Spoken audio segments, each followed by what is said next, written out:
사람들은 모두 저마다 인생에서 행복하기를 바랍니다.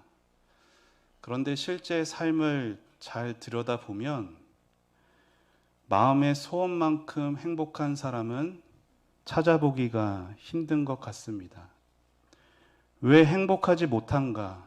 사람들은 삶이 행복하지 못한 이유를 무언가 부족하기 때문이다라고 생각합니다.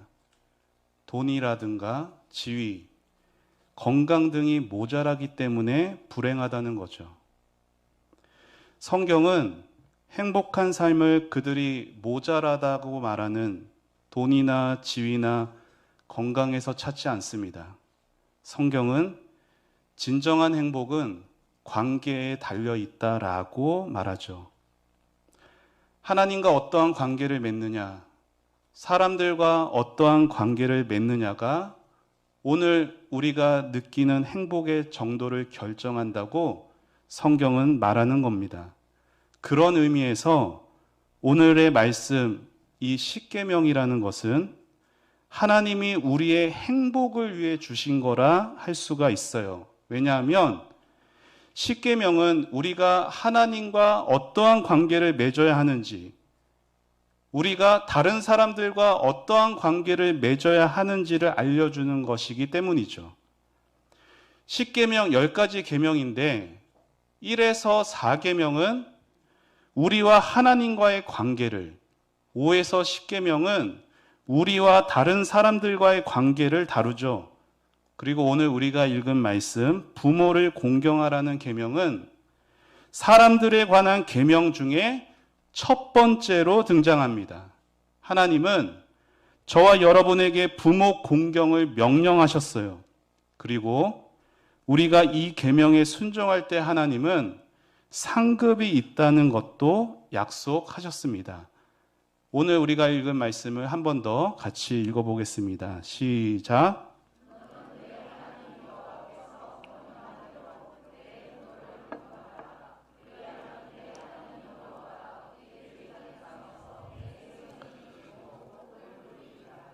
아멘. 여러분, 하나님은 십계명에서 부모 공경을 인간관계의 첫째 되는 계명으로 말씀하셨습니다. 하지만 안타깝게도 오늘날 부모 공경은 온데간데 없는 세상이 된 것 같습니다. 우리나라는 어떤 나라예요? 전통적 역사적으로 유교 사상으로 효심이 깊은 나라잖아요. 하지만 그 효심마저도 요즘은 찾아보기가 어려운 것 같아요. 그러나 푸른 마르고 꽃은 시들어도 하나님의 말씀은 변함없는 것처럼 세월이 흘러도 하나님의 말씀은 변하지 않으시듯이 하나님은 예나 지금이나 동일하게 우리에게 부모를 공경하라 말씀하십니다. 그러면 부모를 공경한다는 것은 무슨 의미일까요? 여기 부모를 공경하다고 할 때 공경하라는 말은 무겁다라는 의미의 카베드 히브리어 단어입니다. 다시 말해 부모를 공경하라는 말은 부모를 가볍게 여기지 말아라, 중요한 분으로 여겨라라는 의미죠. 깊은 존중심을 가지고 따뜻한 사랑으로 부모를 섬기라는 겁니다. 그런데 흥미로운 것은 이 카베드라는 말이 성경에서 부모를 공경할 때만 쓰인 것이 아니라 하나님을 공경할 때도 쓰였습니다. 잠언 말씀과 이사야 말씀을 보면 이렇게 나와 있어요. 내 재물과 내 소산물의 처음 익은 열매로 여호와를 공경하라. 그러므로 너희가 동방에서 여호와를 영화롭게 하며 바다 모든 섬에서 이스라엘의 하나님 여호와의 이름을 영화롭게 할 것이라. 여기 노란 글씨로 나와 있는 것처럼 여호와를 공경하라, 여호와를 영화롭게 하라, 모두 카베드라는 부모를 공경하라 할 때와 같은 단어예요. 이게 무슨 의미일까요? 부모와의 관계가 하나님과의 관계와 서로 유사하다라는 의미입니다. 생각해 보세요. 교회에서 예배에 꼬박꼬박 참여하고 봉사도 하며 헌금도 드리나 하나님에 대해서는 관심이 없어요. 그가 과연 좋은 성도일까요? 여러분, 마음 없이 행하는 모든 신앙의 행위는 가식이며 외식입니다. 마찬가지로 부모에게 의무는 다해요. 생활비도 드리고 보약도 지어드리고 건강검진도 잘 챙깁니다. 그러나 부모에게는 마음이 없어요. 의무는 다하지만 사랑하지 않습니다. 그가 과연 좋은 자녀일까요? 여러분, 부모 공경은 단지 어떤 의무를 다하라는 말이 아닙니다. 그래서 공경한다라는 말의 또 다른 의미는 사랑한다라는 것이에요. 하나님을 향한 사랑 없이 우리가 그분을 섬길 수 없듯이 부모 공경도 마찬가지입니다. 마음 없는 공경 있을 수가 없어요. 그런데 만일 이 부모 공경이 저절로 되는 것이라면 하나님이 굳이 사람들 사이의 관계를 위한 계명 중 맨 앞에, 그것도 여러분 부모 공경에만 상급이 있어요. 다른 계명들에는 상급이 구체적으로 없거든요. 하나님께서 그렇게 5에서 10계명 중에 제일 첫 번째 5계명에, 그것도 다른 계명에 없는 상급까지 약속하면서 명령하셨을까요? 우리 모두는 부모에게 불효하기 위해서는 특별히 노력할 필요가 없어요. 하지만 부모를 공경하기 위해서는 특별한 은혜가 필요합니다. 만일 여러분의 부모님이 여러분을 위해 모든 것을 바치셨다면, 헌신적으로 수고하셔서 여러분의 자라온 그 가정을 먹여 살렸고 인품도 훌륭하시고 게다가 거액의 재산까지 가지고 계시다면 부모 공경은 아마 저절로 이루어졌을 겁니다. 그러나 대부분의 자녀에게 부모는 이런 사람이 아니죠. 어쩌면 도덕적으로 문제가 있을 수도 있어요. 자녀에게 무관심했을 수도 있죠. 그렇게 부모로부터 마음의 상처를 안고 사는 자녀들이 많습니다. 부모의 경제적 무능으로 고달픈 자녀도 있고요. 부모의 폭력 또는 외도 또는 술주정 때문에 멍든 가슴을 부여잡고 사는 자녀도 있습니다. 이런 자녀에게 부모를 공경하라는 계명은 너무나 버거운 것입니다. 부모를 공경하는 거 쉽지가 않아요. 머리로는 알죠. 부모님 공경해야지. 근데 마음이 잘 안 돼요. 이 마음의 상처라는 건 쉽게 잊히지 않습니다. 세월이 흐르면 나아질까요? 세월이 흐른다고 상처가 잊히는 것이 아니에요.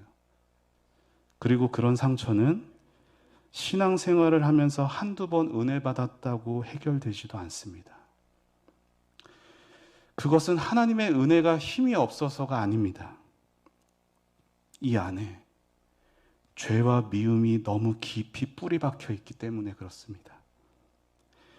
아직 상처가 아물지 않아서 부모 어버이날을 맞아 부모를 공경하겠는데 부모를 공경하려고 딱 연락을 하려고 하면, 마주하려고 하면 그게 선뜻 안 나서지는 거예요. 그래서 우리는 먼저 부모를 용서할 필요가 있습니다. 왜냐하면 깨진 관계를 회복하는 유일한 길이 용서이기 때문이에요. 여러분, 성경에는 하나님을 사랑한 많은 사람들이 나오잖아요. 그들의 상황은 다 다르죠. 가진 재물도 달랐고 그들의 지위나 그들의 능력도 다 달랐어요. 그런데 한 가지 공통점이 있습니다. 그것은 하나님께로부터 깊은 용서를 경험했다라는 거예요. 여러분, 하나님께 받은 용서의 깊이가 사랑의 깊이를 결정하는 겁니다. 하나님의 사랑은 사람들에게 받은 상처를 녹여내요. 우리의 사랑으로는 미움과 상처 극복을 못하고 부모를 사랑하고 공경할 수도 없어요. 그러나 복음 안에 있는 하나님의 용서와 사랑이 우리 안에 쌓여진 깊이 뿌리 박힌 그 상처를 극복하고 부모를 공경할 능력을 주는 것입니다. 사랑하는 여러분, 기억하십니까? 우리가 우리 힘으로 하나님께 돌아갈 수 없었을 때 하나님께서 먼저 우리에게 예수님의 십자가를 보여주셨어요. 그 십자가 앞에서 우리는 더러운 죄인을 용서하시는 하나님의 크신 사랑에 눈을 떴어요. 그렇게 하나님께서 저와 여러분의 아버지가 되어주셨어요.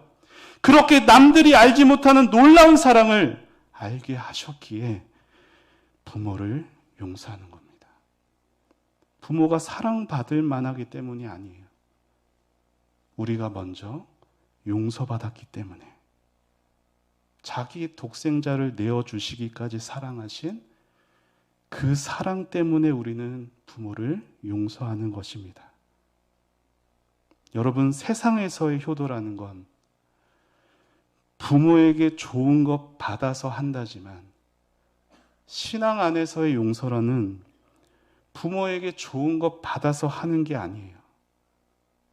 부모님들이 나이 들고 육신도 연약해서 그분들이 참 안 돼 보여서 하는 게 아니라고요.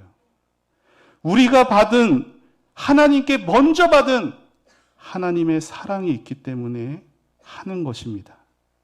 하늘 아버지께 받은 사랑 때문에 오늘 우리 부모님을 사랑하고 공경하는 것이에요.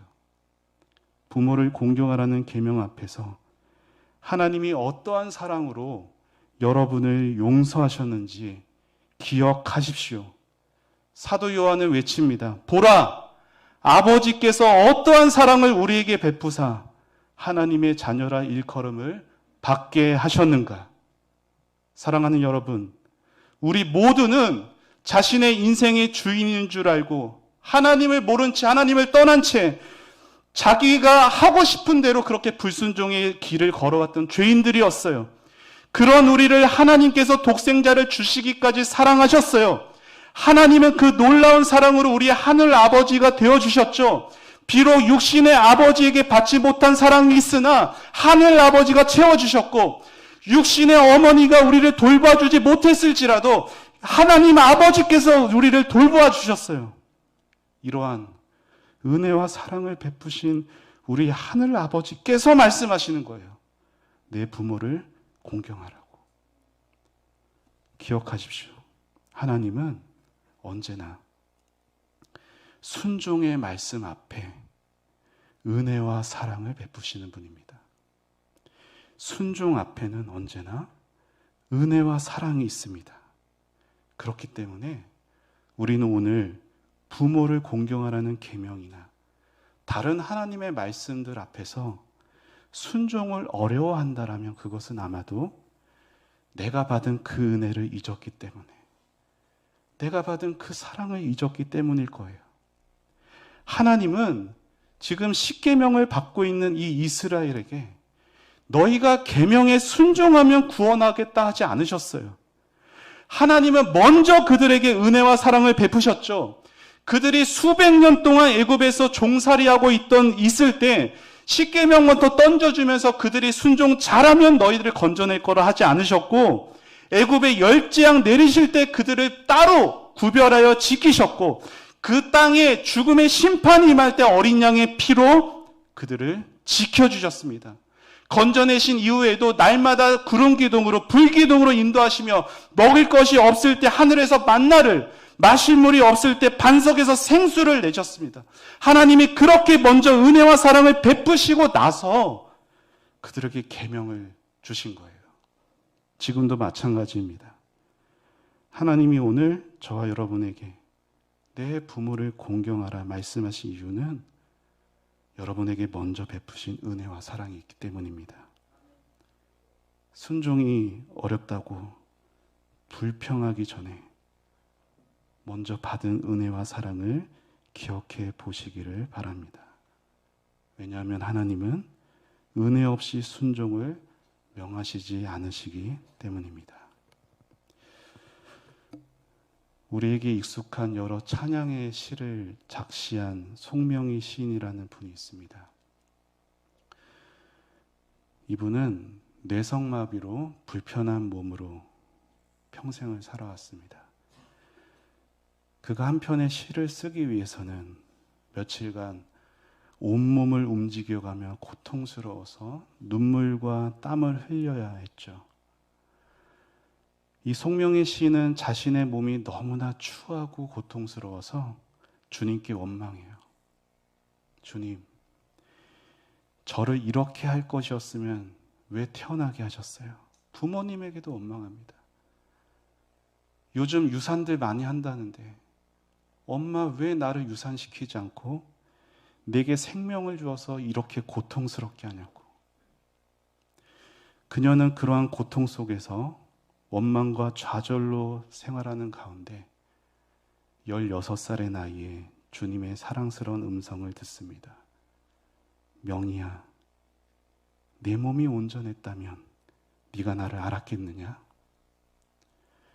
그녀는 그때 비로소 주님의 커다란 사랑을 깨닫게 되었고 그 사랑에 겨워 여러 찬양을 작시합니다. 그리고 그 찬양 중에 하나가 나라는 찬양이죠. 이 찬양에서 이 시인이 이렇게 고백해요. 저는 가진 재물이 없습니다. 저는 남이 가진 지식도 없어요. 남에게 있는 건강도 저에게는 없습니다. 그러나 저에겐 남에게 없는 것이 있습니다. 하늘아버지의 음성을 들었고 하늘아버지의 사랑을 받았습니다. 비록 남이 가진 것 저에게는 없지만 하나님은 저에게 언제나 공평하신 분이십니다. 우리 이 찬양 같이 목소리로 함께 고백하며 찬양해 보겠습니다.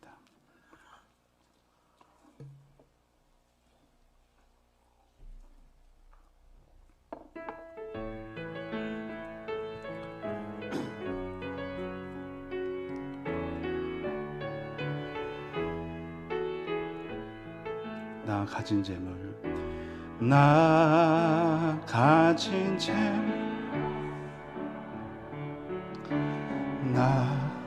남이 가진 지식 없으나 나 남에게 있는 건강이 있지 않으나 나 남이 없는 거 있으니 나 가진 재물 없으나 나 가진 재물 없으나 나 남이 가진 지식 없으나 나 남에게 있는 건강이 있지 않으나 나 남이 없는 거 있으니 나 남이 못 본 것을 보았고 나 남이 듣지 못한 음성 들었고 나 남이 받지 못한 사랑 받았고 나 남이 모르는 것 깨달았네.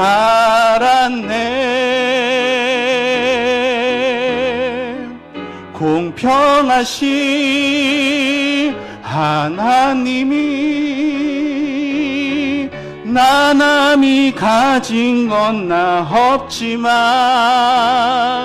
공평하신 하나님이 나 남이 없는 거 갖게 하셨네. 나 남이 못 본 거 나 남이 못 본 것을 보았고 나 남이 듣지 못한 음성 들었고 나 남이 받지 못한 사랑 받았고 나 남이 모르는 거 깨달았네.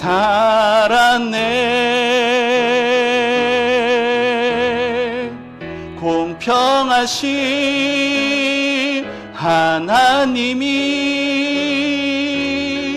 나 남이 가진 건 나 없지만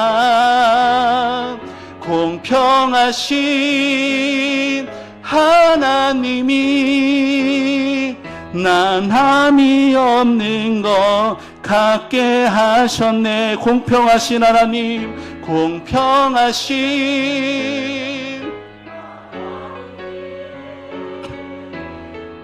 나 남이 가진 건 나 없지만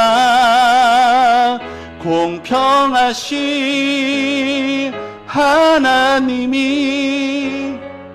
난함이 없는 것 같게 하셨네.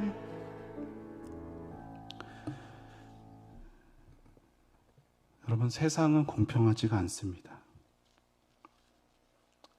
여러분이 왜 여러분의 가정에 태어났는지 우리는 알지 못합니다. 부모를 공경하라는 계명 앞에 우리는 받은 상처가 먼저 생각나고 다른 부모와 비교하기 일쑤입니다. 하지만 하나님이 나를 용서해 주셨다라는, 하나님이 나를 먼저 사랑해 주셨다라는 사실을 발견하게 될 때, 깨닫게 될 때 우리는 부모님에게 순종하고 용서하고 공경할 수가 있습니다.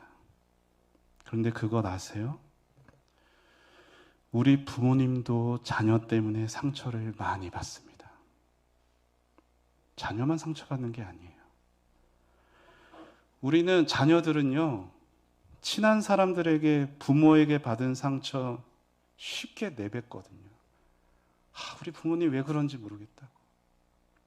그런데 부모는 자녀의 허물을 잘 드러내지를 않아요. 왜요? 부모가 자녀의 허물을 말하지 않는 것은 자녀가 잘해서가 아니라 자녀를 더 많이 사랑하기 때문에.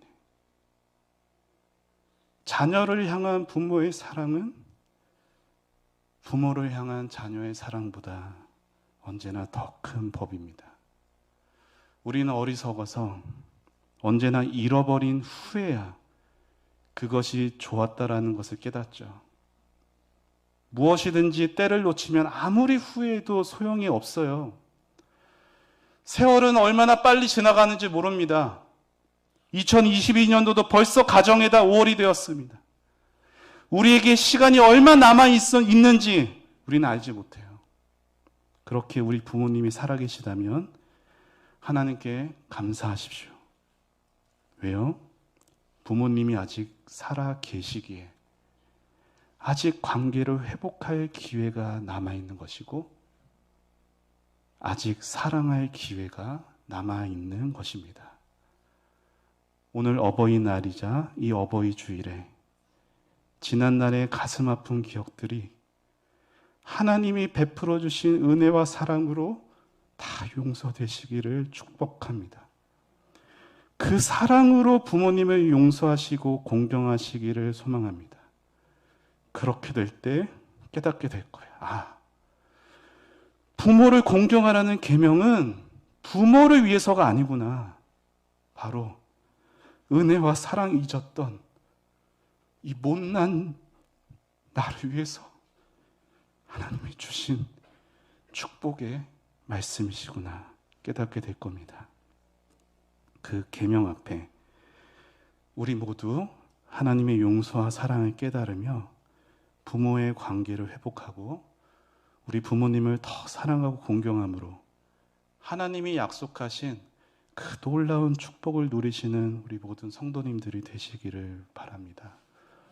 한 가지 더 검연하는 것은 이 자리에 계신 우리 어르신들은 부모님이 안 계세요. 자녀들이 있죠. 손주들이 있어요. 어버이날이니 자녀들이 얼마나 우리 부모님들을 잘 정성껏 챙기시겠습니까? 사랑을 베푸시겠어요. 그런데 내가 너희를 이만큼 키웠으니, 돌봤으니 너희들 나에게 뭐 해줄까? 내가 오늘 뭘 받을까? 이거 생각하시기 전에 오늘 말씀을 기억하시면서 우리 사랑하는 자녀들, 내가 못해준 사랑과 돌봄 우리 하나님 아버지께서 우리 자녀들에게 채워주기를 그렇게 기도하시며 자녀들을 마음껏 축복해 주시는 이 귀한 어버이날, 어버이 주일이 되시기를 주의 이름으로 축원합니다. 기도하겠습니다. 하나님 아버지, 어버이 주일을 맞을 때마다, 어버이날을 맞을 때마다 우리는 부모님께 어떤 의무들을 다합니다.